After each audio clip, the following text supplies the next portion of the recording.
Hello students, video शुरू करने से पहले प्लीज चैनल को लाइक, शेयर और सब्सक्राइब जरूर करें। एक इम्पॉर्टेंट इन्फॉर्मेशन, अगर आपको इस वीडियो के नोट्स चाहिए तो डिस्क्रिप्शन बॉक्स में दिया गया डाउनलोड लिंक चेक करें। Thank you. चलिए शुरू करते हैं। इस वीडियो में हम पढ़ेंगे BSOC 105 पॉलिटिकल सोशियोलॉजी के प्रीवियस ईयर क्वेश्चन और most important questions with answers. ये क्वेश्चंस आपके एग्जाम के लिए बहुत इम्पॉर्टेंट है। अगर आपने ये अच्छे से कर लिए तो एग्जाम निकलना पक्का है। Let's begin. Question 1, explain the notion of power. Question explanation. इस क्वेश्चन में हमें पावर के कॉन्सेप्ट को समझना है। हमें बताना है कि पावर का मतलब क्या है, उसके टाइप्स, सोर्सेस और इम्पोर्टेंस क्या है। थिंकर्स जैसे वेबर, मार्क्स, फुको को भी डिस्कस करना है और एग्जाम्पल्स के थ्रू समझाना है। आंसर। इंट्रोडक्शन। पावर एक बहुत इंपॉर्टेंट कॉन्सेप्ट है पॉलिटिकल सोशियोलॉजी में। सिंपल शब्दों में पावर का मतलब है किसी व्यक्ति या ग्रुप की दूसरों पर अपनी बात मनवाने की कैपेसिटी। ये सिर्फ पॉलिटिक्स तक सीमित नहीं है, ये हर सोशल रिलेशनशिप में होती है, घर, ऑफिस, सोसाइटी और गवर्नमेंट, सब जगह। थिंकर्स जैसे मैक्स वेबर, टैलकेट पार्सन्स और मिशेल फुको ने इसको समझाया है। इस आंसर में हम पावर को डिफाइन करेंगे, उसके फीचर्स और टाइप्स डिस्कस करेंगे और एग्जाम्पल्स के साथ समझाएंगे। Main body. 1. पावर का मतलब और डेफिनेशंस। मैक्स वेबर के हिसाब से पावर का मतलब है अपनी इच्छा को दूसरों पर लागू करना, चाहे वो अग्री करे या ना करे। पावर एक रिलेशनल कॉन्सेप्ट है, मतलब दो या ज्यादा लोगों के बीच होती है। ये विजिबल भी हो सकती है, गवर्नमेंट, और इनविजिबल भी, सोशल नॉर्म्स। एग्जाम्पल, एक टीचर का स्टूडेंट्स को गाइड करना या गवर्नमेंट का लॉज एनफोर्स करना। 2. पावर के सोर्सेस और बेसिस। कोअर्सिव पावर, जब फोर्स या धमकी से कंट्रोल किया जाता है, जैसे पुलिस या आर्मी। रिवॉर्ड पावर, जब रिवॉर्ड या फायदा देकर इन्फ्लुएंस किया जाता है, जैसे प्रमोशंस। लेजिटिमेट पावर, जब किसी को कानूनी या सोशल पोजीशन के बेसिस पर अथॉरिटी मिलती है, जैसे elected leaders. Expert power, knowledge या स्किल्स के बेसिस पर, जैसे डॉक्टर्स या इंजीनियर्स। रेफरेंट पावर, करिश्मा या रिस्पेक्ट के बेसिस पर, जैसे Gandhi ji. 3. Types of power. Political power, government के थ्रू लॉज और पॉलिसीज बनाना। इकोनॉमिक पावर, वेल्थ या रिसोर्सेस कंट्रोल करना, जैसे बड़े कॉर्पोरेट्स। आइडियोलॉजिकल पावर, लोगों के बिलीफ्स और वैल्यूज को कंट्रोल करना, जैसे मीडिया या रिलीजन। सोशल पावर, फैमिलीज और कम्युनिटी में जो पावर रिलेशंस होते हैं। 4. Theoretical perspectives on power. Max Weber, power को डोमिनेशन और अथॉरिटी के फॉर्म में देखा, traditional, charismatic, legal, rational. Karl Marx, power को इकोनॉमी और क्लास के थ्रू समझाया, रूलिंग क्लास वर्किंग क्लास को डोमिनेट करती है। मिशेल फुको, पावर को हर जगह प्रेजेंट माना, छोटी प्रैक्टिसेस और नॉलेज सिस्टम्स में भी। Pluralist versus elite theory. Pluralists कहते हैं पावर अलग अलग ग्रुप्स में डिस्ट्रीब्यूट होती है। एलीट थियरिस्ट्स कहते हैं पावर कुछ लोगों के हाथ में होती है। 5. सोसाइटी में पावर का रोल। पावर डिसीजन मेकिंग और रिसोर्सेस के डिस्ट्रीब्यूशन को कंट्रोल करती है। सोशल चेंज, गवर्नेंस और पब्लिक पॉलिसी सब पावर से इन्फ्लुएंस होते हैं। एग्जाम्पल, सिविल राइट्स मूवमेंट्स दिखाते हैं कि पावर को चैलेंज करके बदलाव लाया जा सकता है। 6. क्रिटिसिज्म और मॉडर्न रेलेवेंस। पावर अक्सर अनइक्वल होती है और एक्सप्लॉयटेशन या ऑपरेशन लग सकती है। आज के टाइम में टेक्नोलॉजी और सोशल मीडिया ने पावर के नए फॉर्म्स क्रिएट किए हैं। एग्जाम्पल, गूगल या फेसबुक जैसे कंपनीज इंफॉर्मेशन पर कंट्रोल रखती है। कंक्लूजन, पावर एक सेंट्रल आइडिया है जो सोसाइटी के हर एस्पेक्ट को इन्फ्लुएंस करती है। इसको समझने से हमें पॉलिटिक्स, इकोनॉमी और कल्चर की वर्किंग समझ आती है। मॉडर्न वर्ल्ड में पावर के नए डायमेंशंस इमर्ज हो रहे हैं, जैसे डिजिटल और global power. If you need the notes of this video, there is a download link in the description box. Be sure to check it out. Thank you. Let's see the next question. Question 2, make a distinction between state, nation and society. Question explanation. यह question आपसे पूछ रहा है कि आप state, nation और society के बीच का क्लियर फर्क बताएं। आपको हर टर्म को डिफाइन करना है, उनके फीचर्स और फंक्शंस एक्सप्लेन करने हैं, और ये दिखाना है कि ये तीनों एक दूसरे से कैसे अलग है। आंसर। इंट्रोडक्शन। स्टेट, नेशन और सोसाइटी सोशियोलॉजी और पॉलिटिकल साइंस के बहुत इंपॉर्टेंट कॉन्सेप्ट्स हैं। अक्सर इन टर्म्स को लोग इंटरचेंजेबली यूज कर लेते हैं, लेकिन इनका मतलब अलग है। स्टेट एक पॉलिटिकल ऑर्गेनाइजेशन है जो एक टेरिटरी और सॉवरेंटी के साथ होती है। नेशन एक ग्रुप है जो शेयर्ड कल्चर, लैंग्वेज या हिस्ट्री से जुड़ता है, और सोसाइटी एक ब्रॉडर सोशल सिस्टम है जिसमें लोग इंटरैक्ट करते हैं। इस आंसर में हम तीनों को डिफाइन करेंगे, उनके फीचर्स समझाएंगे और डिफरेंसेस हाईलाइट करेंगे, थिंकर्स जैसे मैक्स वेबर और बेनेडिक्ट एंडरसन के व्यूज के साथ। Main body. 1. स्टेट को समझना। डेफिनेशन। स्टेट एक पॉलिटिकल एंटिटी है जिसके पास defined territory, permanent population, government और सॉवरेंटी होती है। Key features. लॉ बनाने और एनफोर्स करने का अधिकार। सेंट्रलाइज्ड इंस्टीट्यूशंस जैसे executive, legislature, judiciary. Legitimate force का मोनोपोली, वेबर।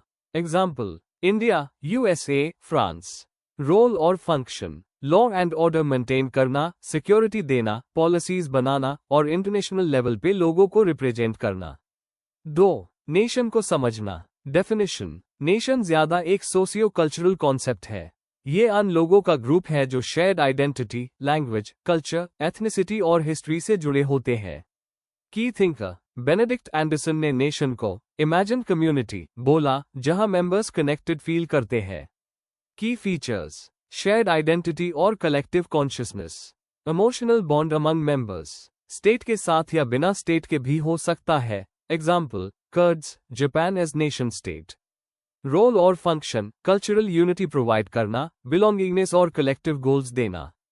3. सोसाइटी को समझना। डेफिनेशन। सोसाइटी एक ब्रॉड टर्म है जिसमें सभी टाइप्स के सोशल रिलेशनशिप्स और इंस्टीट्यूशंस आते हैं। पॉलिटिकल होना जरूरी नहीं है, यह सोशल ऑर्गेनाइजेशन और इंटरेक्शन का सिस्टम है। Key features. रिलेशनशिप्स, नॉर्म्स और वैल्यूज का network. Family, economy, religion, education और पॉलिटिक्स इंक्लूडेड। स्टेट या नेशन के बिना भी हो सकती है। Example, tribal societies. रोल और function. Interaction, socialisation, cultural transmission और सपोर्ट देना। 4. स्टेट, नेशन और सोसाइटी के फर्क। स्कोप और नेचर। स्टेट पॉलिटिकल है, नेशन कल्चरल है, सोसाइटी सोशल है। स्टेट के पास फॉर्मल अथॉरिटी होती है, नेशन इमोशनल बॉन्ड पे बेस्ड होता है, सोसाइटी रिलेशनशिप्स पे। टेरिटरी और बाउंड्रीज। स्टेट के डिफाइंड बॉर्डर्स होते हैं, नेशन के जरूरी नहीं, सोसाइटी लिमिटलेस है। Legal V S cultural. State law enforce करता है, नेशन आइडेंटिटी बनाता है, सोसाइटी नॉर्म्स मैनेज करती है। Inter relationship. एक स्टेट में मल्टीपल नेशंस और सोसाइटीज हो सकती है। इंडिया। नेशन बिना स्टेट के भी हो सकता है। पैलेस्टाइन। एग्जाम्पल्स, इंडिया एक सॉवरेन स्टेट जिसमें मल्टीपल नेशंस और सोसाइटीज है। जापान नेशन स्टेट का बेस्ट एग्जाम्पल। कर्ड्स नेशन जो अलग स्टेट्स में डिवाइडेड है, स्टेट नहीं है। कंक्लूजन। स्टेट, नेशन और सोसाइटी इंटरकनेक्टेड होते हुए भी अलग कॉन्सेप्ट्स है। स्टेट एक लीगल पॉलिटिकल सिस्टम है, नेशन कल्चरल यूनिटी देता है और सोसाइटी ह्यूमन रिलेशनशिप्स का पूरा फ्रेमवर्क है। इनके फर्क समझने से हमें पॉलिटिकल सिस्टम्स और कल्चरल आइडेंटिटीज को समझने में मदद मिलती है। If you need the notes of this video, there's a download link in the description box. Be sure to check it out. Thank you. Question 3. Critically analyze the social contract theory. Question explanation. इस question में हमें social contract theory को detail में समझाना है, उसका meaning, background और main thinkers, Hobbes, Locke, Rousseau के आइडियाज को डिस्कस करना है। साथ ही इस थियरी के प्रोज, कॉन्स और क्रिटिकल पॉइंट्स बताने हैं। Answer. Introduction. Social contract theory एक बेसिक कॉन्सेप्ट है पॉलिटिकल फिलॉसफी में जो बताता है कि स्टेट और सोसाइटी का ओरिजिन कैसे हुआ। ये थियरी कहती है कि इंडिविजुअल्स ने अपनी फ्रीडम का कुछ हिस्सा छोड़कर एक ऑर्गेनाइज्ड अथॉरिटी बनाई ताकि उनकी सुरक्षा हो सके। थॉमस हॉब्स, जॉन लॉक और जीन जाक रूसो ने इस कॉन्सेप्ट को अलग अलग तरीके से समझाया। इस आंसर में हम थियरी को समझेंगे और उसकी स्ट्रेंथ्स और वीकनेसेस डिस्कस करेंगे। Main body. 1. कॉन्सेप्ट और background of social contract theory. ये थियरी मेनली 17 to 18 सेंचुरी के यूरोप में डेवलप हुई जब पॉलिटिकल और इंटेलेक्चुअल बदलाव हो रहे थे। थियरी कहती है कि स्टेट ऑफ नेचर में लोग बिना किसी ऑर्गेनाइज्ड अथॉरिटी के रहते थे। इनसिक्योरिटी और केओस से बचने के लिए उन्होंने एक कॉन्ट्रैक्ट बनाया और रूल्स और अथॉरिटी को एक्सेप्ट किया। एम, पॉलिटिकल पावर और गवर्नेंस को जस्टिफाई करना। 2. मेजर थिंकर्स और उनके व्यूज। Thomas Hobbes. हॉब्स कहता है कि इंसान सेल्फिश है और स्टेट ऑफ नेचर में life solitary, poor, nasty, brutish and short होती है। लोग अपने सब राइट्स एक एब्सोल्यूट सॉवरेन को दे देते हैं पीस के लिए। क्रिटिसिज्म। ज्यादा पेसिमिस्टिक, ह्यूमन कोऑपरेशन को इग्नोर करता है। John Locke. लॉक कहता है कि ह्यूमंस रैशनल होते हैं और सेल्फ गवर्नमेंट कर सकते हैं। स्टेट ऑफ नेचर में लाइफ, लिबर्टी और प्रॉपर्टी जैसे नेचुरल राइट्स होते हैं। कॉन्ट्रैक्ट का पर्पस इन राइट्स को प्रोटेक्ट करना है, पावर लिमिटेड होती है। क्रिटिसिज्म। इनइक्वालिटी और कन्फ्लिक्ट्स को कम इंपॉर्टेंस देता है। जीन जाक रूसो। रूसो कहता है कि ह्यूमंस गुड होते हैं लेकिन सोसाइटी करप्ट करती है। गवर्नेंस के लिए जनरल विल को बेसिस बनाता है। इक्वालिटी और पॉपुलर सॉवरेंटी को प्रमोट करता है। क्रिटिसिज्म। जनरल विल एम्बिग्यूअस है, मेजॉरिटी टिरनी का रिस्क है। 3. Critical analysis. Strengths. Political authority का रैशनल और सेक्युलर एक्सप्लेनेशन देता है। मॉडर्न डेमोक्रेसी, कॉन्स्टिट्यूशन और ह्यूमन राइट्स पर इम्पैक्ट। कंसेंट, राइट्स और लिमिटेड पावर जैसे आइडियाज आज भी रेलेवेंट है। लिमिटेशंस। थियरी हाइपोथेटिकल है, हिस्टोरिकल प्रूफ नहीं है। इकोनॉमिक और सोशल इनइक्वालिटीज को इग्नोर करती है। होमोजीनियस पॉपुलेशन अस्यूम करती है, डाइवर्सिटी पर कम फोकस है। Relevance today. Consent, rule of law और सिटीजन राइट्स जैसे कॉन्सेप्ट्स इंपॉर्टेंट है। डेमोक्रेसी और इंटरनेशनल लॉ में इसका इन्फ्लुएंस है। क्रिटिक्स कहते हैं कि आज के प्लूरलिस्टिक सोसाइटी के लिए थियरी को मॉडिफाई करना जरूरी है। 4. मॉडर्न पर्सपेक्टिव्स और क्रिटिक्स। फेमिनिस्ट और मार्क्सिस्ट स्कॉलर्स कहते हैं कि थियरी जेंडर और क्लास को इग्नोर करती है। कंटेम्पररी थिंकर्स कहते हैं कि पावर रिलेशंस एक सिंपल कॉन्ट्रैक्ट से ज्यादा कॉम्प्लेक्स है। फिर भी ये थियरी लेजिटिमेसी और अथॉरिटी को समझने के लिए एक वैल्यूएबल फ्रेमवर्क है। Conclusion. Social contract theory political thought का एक लैंडमार्क है जो बताता है कि इंडिविजुअल्स कैसे पॉलिटिकल अथॉरिटी क्रिएट करते हैं। हॉब्स, लॉक और रूसो ने इसको अलग पर्सपेक्टिव से समझाया। थियरी एब्स्ट्रैक्ट है और हिस्टोरिकल एक्यूरेसी पर सवाल उठते हैं, लेकिन डेमोक्रेसी, राइट्स और जस्टिस के डिस्कशंस में इसका रोल अभी भी इम्पोर्टेंट है। If you need the notes of this video, there's a download link in the description box. Be sure to check it out. Thank you. Question 4. What are different types of authority? Explain with suitable examples. Question explanation. इस question में हमें authority का concept समझाना है और बताना है कि अलग अलग टाइप्स कैसे होते हैं। मैक्स वेबर के क्लासिफिकेशन को डिटेल में समझाकर हर टाइप के फीचर्स और एग्जाम्पल्स देने हैं। फोकस यह है कि अथॉरिटी को कैसे एक्सेप्ट किया जाता है और हर टाइप की खास बातें क्या होती है। आंसर। इंट्रोडक्शन। अथॉरिटी का मतलब है वो पावर जो लोगों द्वारा एक्सेप्ट की गई हो और जिसे लेजिटिमेट माना जाता हो। ये रॉ पावर से अलग होती है क्योंकि यहाँ लोग विलिंगली फॉलो करते हैं। मैक्स वेबर ने अथॉरिटी को 3 मेन टाइप्स में डिवाइड किया था, ट्रेडिशनल, कैरिज्मेटिक और लीगल रैशनल। आगे हम इन तीनों टाइप्स को डिटेल में समझेंगे और एग्जाम्पल्स के साथ समझाएंगे।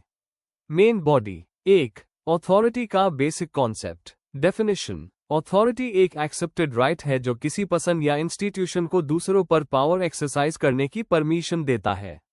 Weber's contribution. वेबर ने 3 टाइप्स बताए जो हर सोसाइटी में किसी ना किसी फॉर्म में मिलते हैं।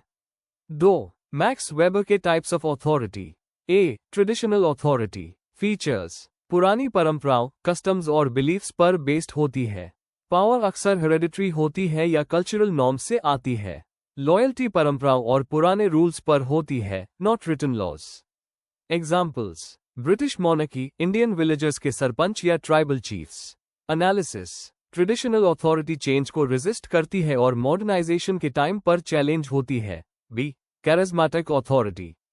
फीचर्स। यह अथॉरिटी किसी लीडर के पर्सनल चार्म और क्वालिटीज पर बेस्ड होती है। लोग बिलीव करते हैं कि लीडर के पास एक्स्ट्रॉर्डिनरी पावर या विजन है। क्राइसिस या चेंज के टाइम पर ऐसे लीडर्स हैं। Examples. Mahatma Gandhi, Martin Luther King junior, Nelson Mandela. Religious या स्पिरिचुअल लीडर्स जैसे Guru Nanak. Analysis. Charismatic authority unstable होती है क्योंकि ये लीडर के पर्सनैलिटी पर डिपेंड करती है। लीडर के जाने के बाद ये या तो खत्म हो जाती है या किसी और फॉर्म में चेंज हो जाती है। C. Legal rational authority. Features. यह लॉज, रूल्स और रेगुलेशंस पर बेस्ड होती है। अथॉरिटी पर्सन्स पर नहीं बल्कि उनके ऑफिस या इंस्टीट्यूशन पर होती है। ओबीडियंस सिस्टम को होता है, not a person. Examples: Indian parliament, US Congress, bureaucracy, companies के मैनेजमेंट स्ट्रक्चर्स।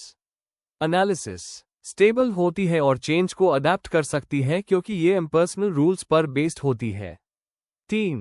अथॉरिटी के टाइप्स का इंपॉर्टेंस। समाज को ऑर्डर देने और गवर्नेंस समझने के लिए ये कॉन्सेप्ट बहुत जरूरी है। लीडर्स और इंस्टीट्यूशंस का रोल समझने में मदद करता है। मॉडर्न टाइम्स में भी करिश्मा और लॉ दोनों की इंपॉर्टेंस दिखती है। 4. Critical view. वेबर का क्लासिफिकेशन आइडियल टाइप्स है, रियल लाइफ में अक्सर मिक्स मिलता है। एग्जाम्पल: एक डेमोक्रेटिक लीडर लीगल रैशनल भी होता है और कैरिस्मेटिक भी हो सकता है। अथॉरिटी पर इकोनॉमिक और कल्चरल फैक्टर्स का भी इम्पैक्ट होता है। कंक्लूजन: अथॉरिटी समझने से हम पावर के डायनामिक्स को समझ पाते हैं। वेबर के 3 टाइप्स ट्रेडिशनल, कैरिस्मेटिक और लीगल रैशनल अब भी रेलेवेंट है और लीडरशिप के अलग फॉर्म्स को एक्सप्लेन करते हैं। हर टाइप का अपना रोल है और मॉडर्न सोसाइटीज में अक्सर ये मिक्स फॉर्म में मिलते हैं। Before we end, please like, share and subscribe the channel for more such study materials and one important information अगर आपको नोट्स चाहिए तो डिस्क्रिप्शन बॉक्स में डाउनलोड लिंक दिया हुआ है, जरूर चेक करें। Thank you.